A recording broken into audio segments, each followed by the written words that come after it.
Aquella tarde, me encontré cruzando un callejón estrecho de Estambul. El aire olía a aceite de oliva usado, metal caliente y un leve perfume a té negro recién hervido.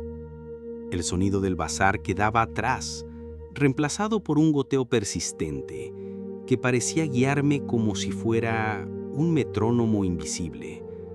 Entré en un taller de latón tan repleto de herramientas colgantes que uno podría pensar que cualquier movimiento brusco desencadenaría una lluvia de martillos y alicates. Probablemente no sobrevivirías a eso, aunque, para ser justos, el dueño tampoco tenía pinta de correr demasiado rápido para ayudarte.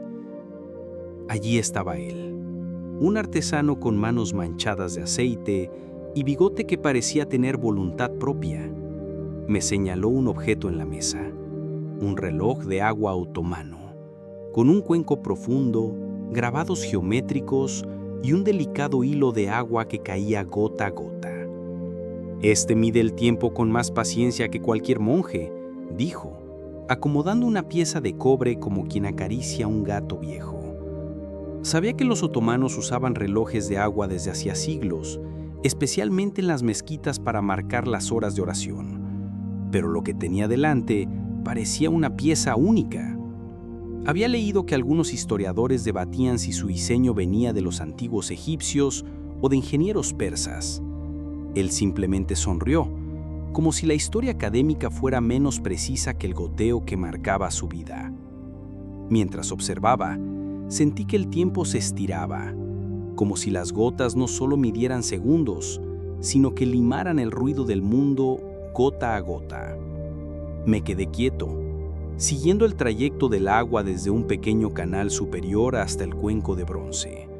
Cada gota caía con la parsimonia de un funcionario rellenando un formulario un lunes mañana. El sonido era un plop, suave, casi una caricia para los oídos, y noté que cada caída hacía vibrar levemente la superficie, como si el tiempo estuviera escribiendo ondas invisibles sobre un pergamino líquido. El artesano, mientras apretaba un tornillo diminuto, me contó que este reloj había sido usado alguna vez en ceremonias del palacio, para marcar el inicio y el final de audiencias. Un asistente del sultán, según él, tenía la tarea de sentarse frente al reloj y avisar cuando el cuenco alcanzaba cierto nivel. Imaginé ese pobre hombre, vestido con ropas pesadas, observando un goteo durante horas, soñando con escapar a vender granadas en la calle. Le pregunté de dónde venía el diseño, y ahí surgió la disputa. Algunos expertos dicen que fue idea de Taqi al-Tayin, un astrónomo otomano célebre por sus instrumentos de medición. Otros insisten en que era una adaptación más antigua de modelos bizantinos. El artesano, sin apartar la vista de su trabajo, murmuró: «Poco importa, el agua siempre llega a su sitio». Y en ese momento, comprendí que el reloj no solo medía tiempo, lo enseñaba.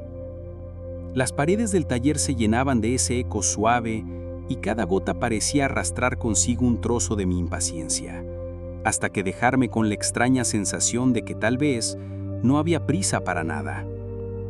Mientras mis ojos se acostumbraban a la penumbra del taller, empecé a notar detalles que antes se me habían escapado. Entre los grabados geométricos había pequeñas figuras de bronce, un pez que parecía nadar contra la corriente imaginaria, un pajarillo que giraba apenas cuando el agua alcanzaba cierto peso en un receptáculo oculto. «Esas son para que no te duermas del todo», bromeó el artesano, aunque sospechaba que eran precisamente para inducir ese estado somnoliento que antecede al sueño. Me explicó que algunos relojes de agua otomanos estaban decorados con escenas en miniatura que se movían lentamente con la fuerza del líquido. En este, por ejemplo, un pequeño portón se abría al llenarse un compartimiento secreto. Era un truco casi teatral, como los autómatas europeos, pero sin la urgencia mecánica del engranaje. Aquí todo ocurría al ritmo que dictaba el agua. Entre anécdotas, me contó que en el siglo XVIII hubo concursos para ver quién podía construir el reloj de agua más preciso. Según él, había uno que tardaba 47 minutos exactos en llenar una copa del tamaño de un limón. ¿Premio? una alfombra y el dudoso honor de ser recordado en un registro polvoriento. Los historiadores no se ponen de acuerdo si estas competencias fueron reales o si nacieron de la exageración de algún cronista aburrido. Seguí observando. El agua se movía como si tuviera personalidad, obediente, paciente, absolutamente ajena al mundo exterior. El resto del bazar podía arder en discusiones de regateo, pero allí dentro cada gota parecía ignorar la prisa con una elegancia insultante. No supe cuánto tiempo había pasado, hasta que noté que la luz del taller se había vuelto más dorada, filtrándose por una rendija de la ventana como miel líquida. El artesano había dejado de trabajar y simplemente miraba el cuenco conmigo en un silencio que no era incómodo, sino espeso y lento.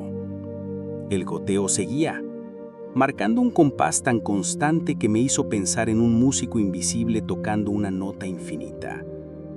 Recordé haber leído que en algunas mezquitas, estos relojes no daban la hora en números, sino en sensaciones.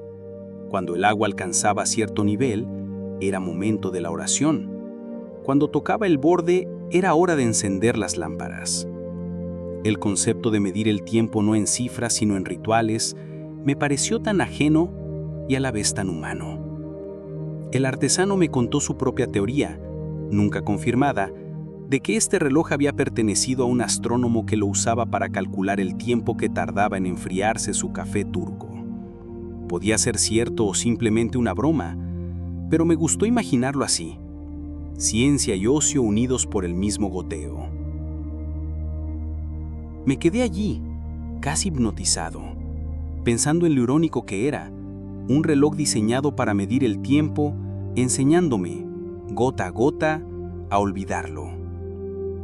Cada caída borraba el peso del día hasta que lo único que quedaba era el sonido, redondo y suave de la paciencia misma. El ritmo se volvió un arrullo, y el aire tierno y denso me abrazó como si fuera parte del propio mecanismo.